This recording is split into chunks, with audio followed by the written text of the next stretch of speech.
आसंता कालीठू भुवनेश्वर आरंभ हेब Indian roads Congress Mahakumbh जनता मैदान रे आयोजित हेब इंडियन रोड्स कांग्रेस 84तम वार्षिक अधिवेशन एथरक ओडिशा को सुजोग मिली। आसंता काली केंद्र सड़क परिवहन मंत्री नितिन गडकरी और मुख्यमंत्री मोहन चरण माझी उद्घाटन करेंगे। आसंता 10 तारिख पर्यंत यह अधिवेशन चलिबो। कार्यक्रम रे 3500 रु अधिक इंजीनियर्स और रिसर्चर मध्य जोग देबे। कार्यक्रम रे मोट 19 टी टेक्निकल सेशन रहिबो। आज जनता मैदान रे आयोजित होइथिबा टेक्निकल सेशन उद्घाटन करथिले पूर्तमंत्री पृथ्वीराज हरिचंदन।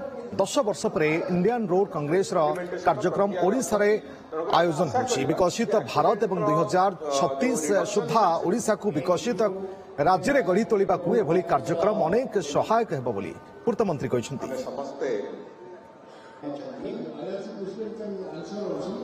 10 वर्ष पर आमे इंडियन रोड कांग्रेस सेशन एटी होस्ट करिवार सुजोग हमको मिली।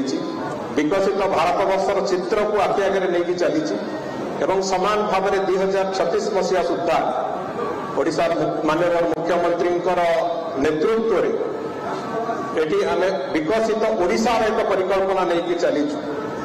से निश्चित भाव में रास्ता निर्माण रास्तार इंफ्रास्ट्रक्चर तैयारी ये एक प्रमुख भूमिका नब कहले अत्युक्ति हम नहीं।